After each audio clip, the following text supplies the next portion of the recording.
And this illustration has literally been a labor of love.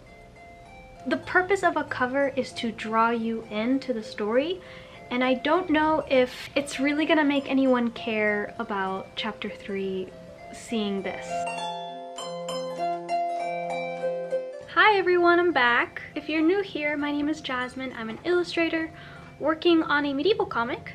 Welcome to my channel. For today's video, I wanted to record the process of making the cover art for chapter 3 of my medieval comic. I already have the interior cover created, which is this one. I did make a video also following the process of how I made that. But like I explain with every cover video that I make, every chapter of this comic has two illustrations. A front main cover and then a interior cover. The interior one is the one that looks very medieval-esque, and then the front one is just general manga cover. I like making these covers because they provide a good window to what's in store for the chapter. For chapter 3, it's mostly covering training and introducing a new knight in the group. As far as how the actual chapter's comic pages are going, I'm exactly halfway through creating those pages. So I figured right now would be a good time to create the cover since I've gotten a pretty good sense of what this chapter is looking like. I mean, obviously I have it all thumbnailed out, but it's once you draw it, that's when you really get to feel out the vibes. So I think I'm ready to jump into this cover. I'm gonna put the current page I should be drawing today to the side because I really felt like working on the cover today. So that's gonna go into the later pile. And then I want to figure out, what did I do for the last chapter in terms of the paper? Did I use comic paper or did I use just drawing paper? So I'm gonna figure that out.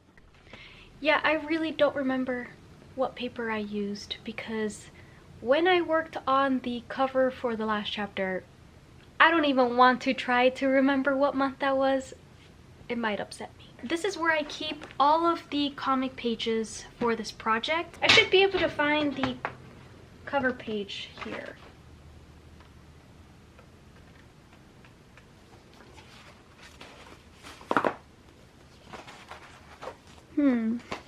This is the last page of chapter 1, and this is the interior cover for chapter 2, so I don't see the main cover here, which means that it must be in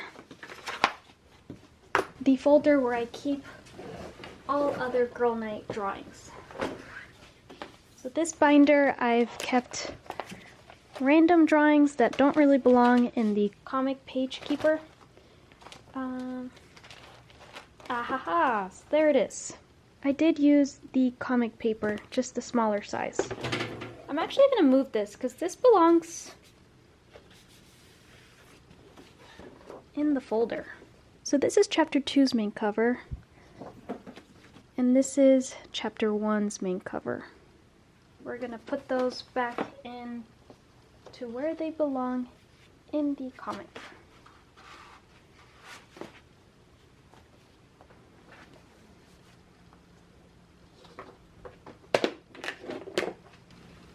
Now that we figured that out, let's grab some paper. Which was this one?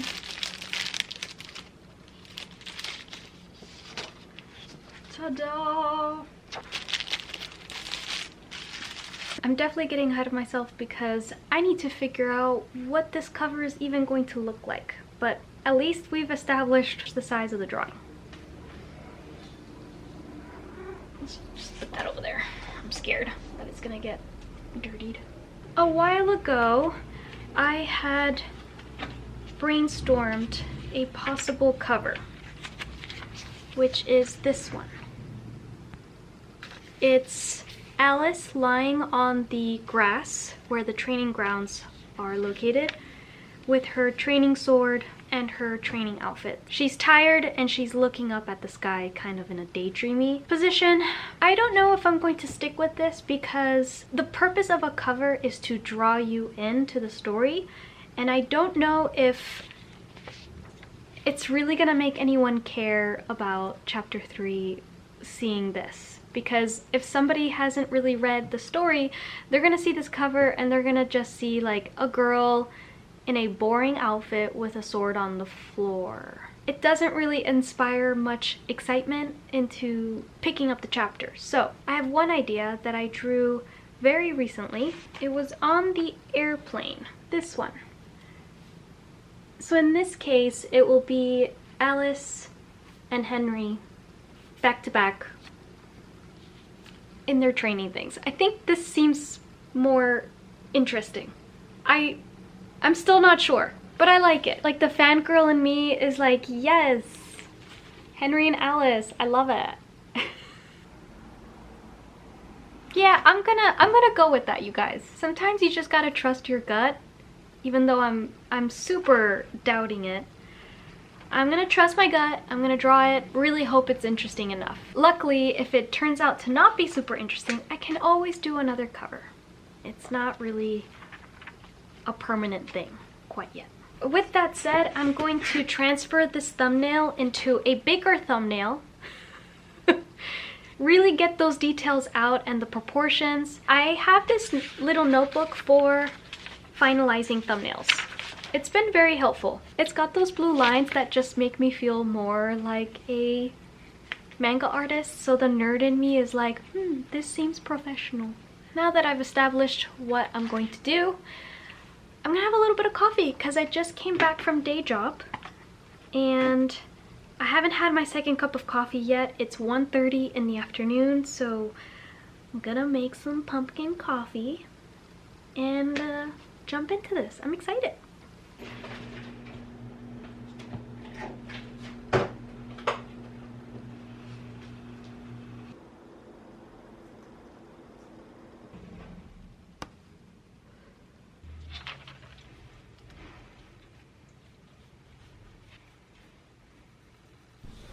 Okay, this is what I came up with. So what I switched was the hand that Henry is holding the sword. If he holds it on his left shoulder, the sword will be blocking her head, so we don't want that. So I switched hands. I made her head tilt to the side a little bit more, and I don't know if I like that. I kind of like that she's just looking up, not tilting it. This makes her look more shy, and I don't think Alice is a shy person. She's just unsure of herself in this chapter. So I don't like too much of a submissive expression on her. I think the original way I drew it is better, so I'm going to ignore the direction of her tilt. I posted this setup on my Patreon chat, and that way everybody can see quick updates without having the 24-hour expiration date going on, just like in Instagram. So there's that. And I think that means we get to start drawing. This is so weird. Usually it takes me longer. It just doesn't seem right, but I guess I really did do a lot of the work ahead of time, so yeah.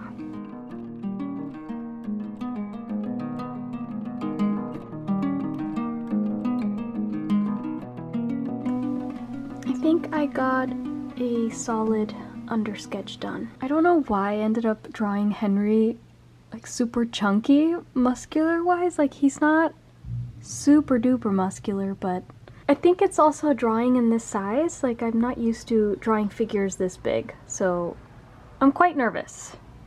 And hence the overdrawing of the anatomy, just to make sure I got everything right. I was even flipping the drawing and seeing where I was missing stuff. I was going back and forth to make sure that both sides of my brain were seeing this properly, because like I said, this size of figure drawing kind of makes me nervous. It's 3:46. That was hard and a little bit stressful getting it done. Turmeric and ginger tea, and I'm ready to finally have fun. This is the fun part of drawing.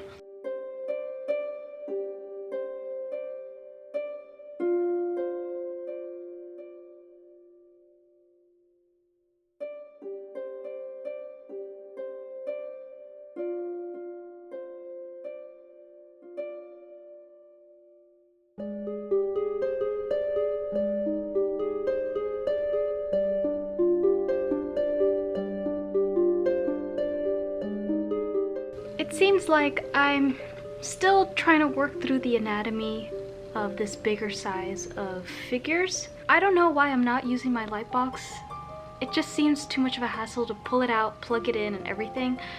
I've just been going to the window and flipping it. It seems to be what I'm doing right now. The legs. I cannot seem to get the legs right, but I am definitely getting there.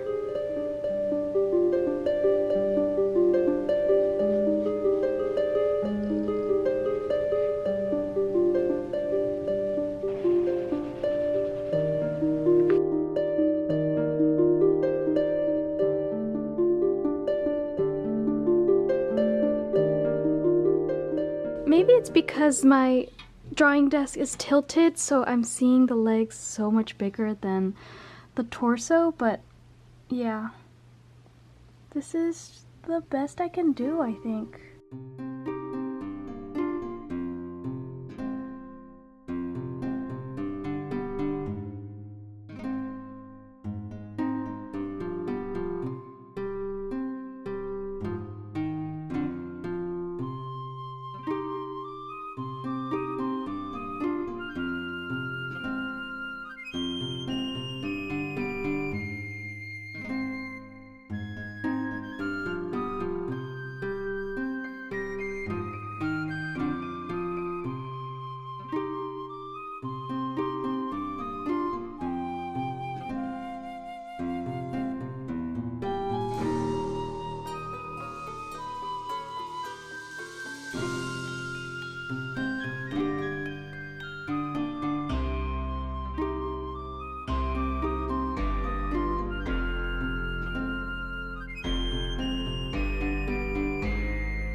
It's 6:30. That was like 4.5 hours of drawing. Pretty wiped. I got some errands and dinner to do, so I'm gonna call it a night. I also gotta work tomorrow, so I will see you tomorrow. Hi, it's the next day. I am back from day job and we are returning to this drawing. The bottom half of Henry is still really bothering me. It just seems off. I took a picture and put it into Procreate so that I could see it in a smaller scale, and that'll help my brain figure out what's wrong with it. So basically, I think I made his upper legs slightly too long and slightly too thick, and that's why it was coming out weirdly. I was also able to elongate the canvas just so I could draw through all the way, and that really helps with grounding them. Her neck is also too long, and that I can fix by just moving her collarbone slightly up. So I'm going to make those corrections and continue with this drawing today.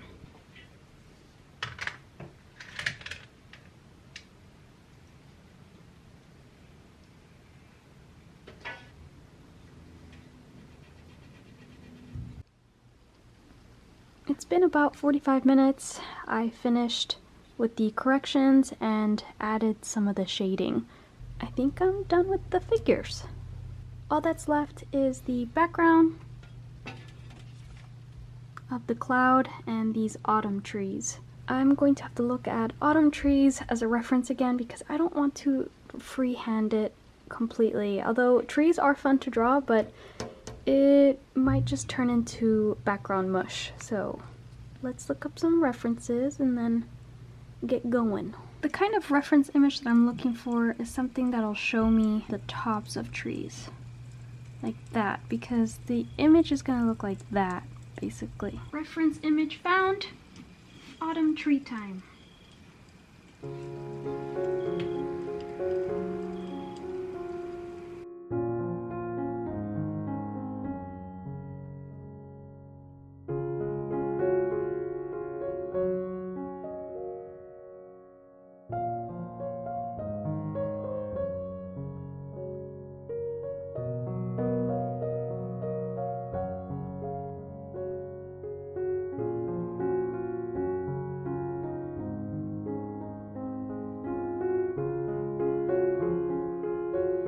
So I did about 1/3 of the background. That was a lot of concentration because it's not just scribbles. You have to think about what volume or shapes you're trying to bring out through these scribbles. It's not as mindless of work as you think it would be. That was a good trial run, so let's see if I can match that in these other spaces.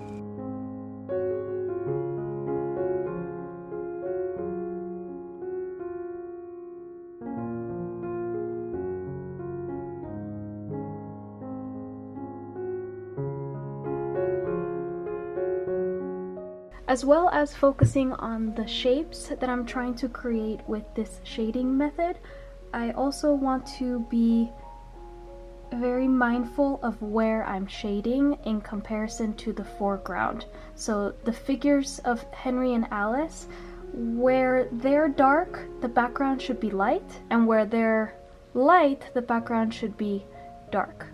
That way they stick out, and that's a common method to make sure that your foreground and background are properly separated. Like one example right here is there's a light patch on her tunic. The background is going to be dark to really make that corner pop out.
Added all the little wind details, so what's left is just the cloud. I'm a little hesitant because I drew this and I just don't know. Part of me wants to draw the cloud on a separate sheet of paper and combine it digitally, but the other part of me is like, just go for it. Draw the damn cloud so that you have a full drawing here to be proud of. So I just don't want to mess up the shape because it has to be compositionally perfect, but I also don't want like a billowing summer cloud. I just want clouds. Ooh, so what if I do these clouds? Compositionally, I got this line and then I got that. To deal with the self-doubt, I just pulled up the same photo that I had used earlier. This is the original idea, and this is what I was thinking. I think this one makes more sense. It's more autumny, so I'm gonna do that instead.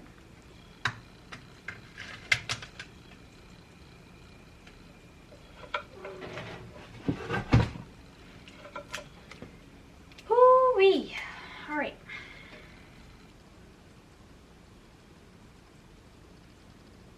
It's like it's also a question of how hard do I want to make the cloud lines?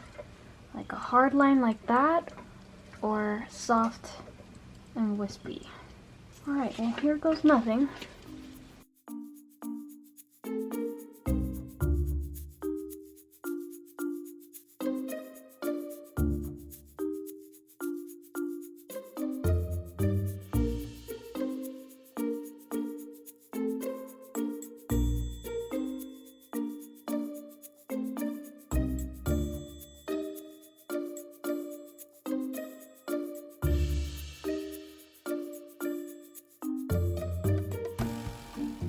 This is what I'm settling for. I very clearly deviated from both sketches. I've had so much fun the entire time drawing this. This illustration has literally been a labor of love.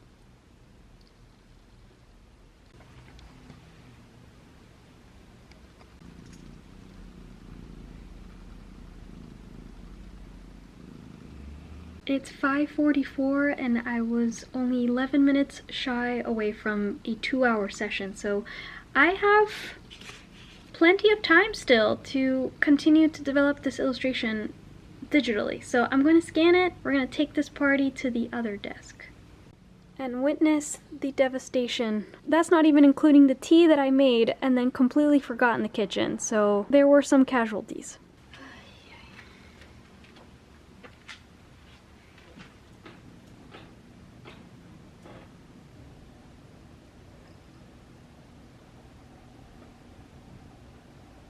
I don't usually set this up ahead of time. I create them as I go in the coloring process, but for the sake of giving you an example, this is how I break down illustration. I have the line work, which takes the main precedent, and then I divide the illustration by the background and the characters, assuming that the characters are the foreground. Within the characters folder, which I make sure to put on multiply, I break these layers down by the order from top to bottom. So we've got hair, skin, top, bottom. And that's how I've broken it down here. The reason why I separate them like this is because what if I don't get the values quite right? His top ends up being a gross color red. I just have it already isolated and I can edit it using the color balance feature. So it's a quick edit, already separated, very practical. Everything's on multiply so that all the colors are transparent and we can see the line art. After adjusting the line art's contrast by editing its levels, I add a texture on multiply mode. I forgot to mention that the other reason why I named layers pretty early on in the coloring process is that I like to keep my layers window clear and tidy. And I know it's worth mentioning because some of you get real lazy with this portion of digital painting. I see you. Don't act shocked.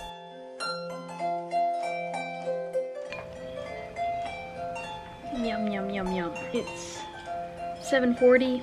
I'm gonna keep working. Let's see how much I can put in. I do have to work tomorrow, so I can't stay up too late. It's really yummy, thanks to my husband.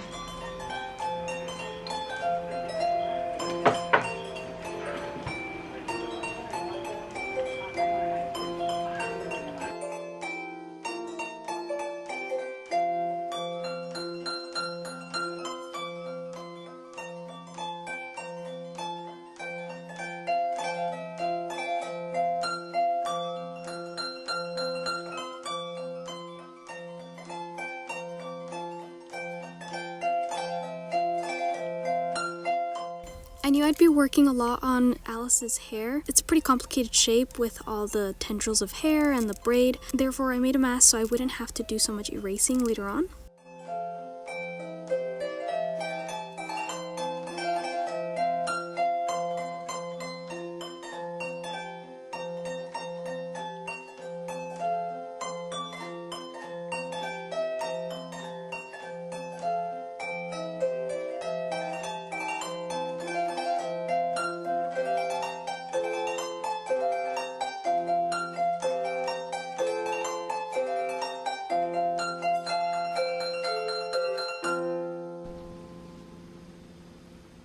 It's 9 o'clock. I am calling it for tonight. I'm pretty excited to see how it's going, but I've colored all the easy stuff. I have no idea how I'm going to color the forest. I tried putting a little bit of color, but yeah, that's gonna require like full focus. That'll be done last. Anyways. Oh my god. See you once again tomorrow. Hello. I just got back from day job. It's pretty much 2 o'clock.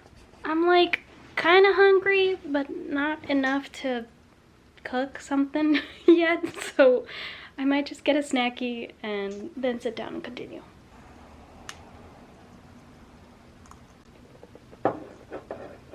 So while I was working, I was basically telling myself that when I get to return to this, I don't want to over-color it. Like, I need to keep it simple. So that's the mentality I'm coming back to this with. Keep it simple.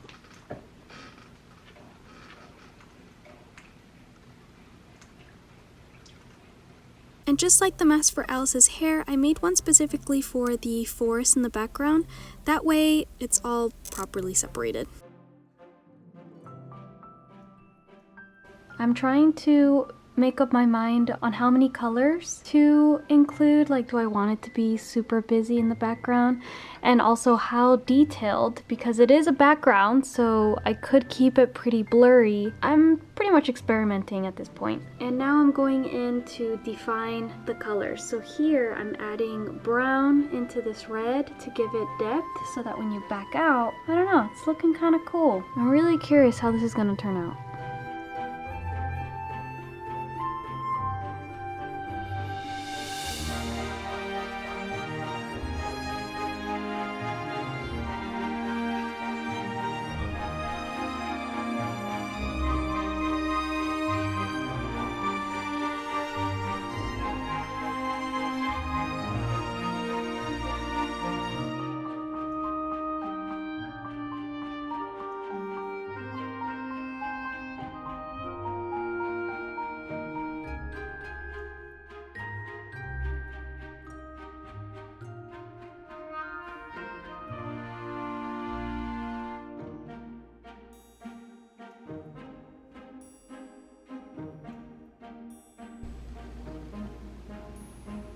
It's almost 6 o'clock. I did take a break and visit one of my coworkers who lives nearby to drop off my copy of A Court of Thorns and Roses. She's gonna be reading it and I'm really excited for her to give me all the updates and reactions while she's reading it. So it's not like this entire time I've been sitting here. I think that was a 30-minute break. Anyways, not important. I'm just checking in to let you know we're almost done.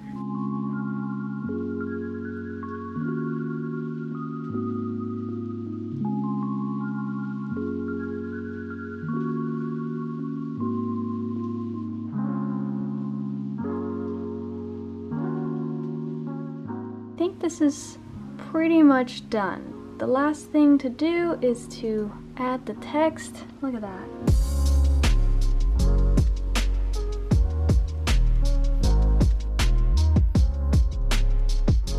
I'll be posting this immediately onto my Patreon. For $1 a month, you can access all kinds of illustrations and all of the pages that I'm drawing for this comic. So it will also include the line art and the thumbnails. Wow, this is done. If you have any questions or comments, please leave them down below. It really helps with my channel's algorithm. If you haven't even subscribed to my channel, you should. I will continue to post these process videos as well as general art vlogs, so do check out my whole backlog of videos. I'm really excited to see chapter 3 like really coming to life now. I've passed the middle mark and now I have a cover. Like, we're getting there. I'm pretty excited. Thank you so much for riding along on this whole process with me. I'm gonna go crash and have some dinner, and I'll see you in the next video. Good night.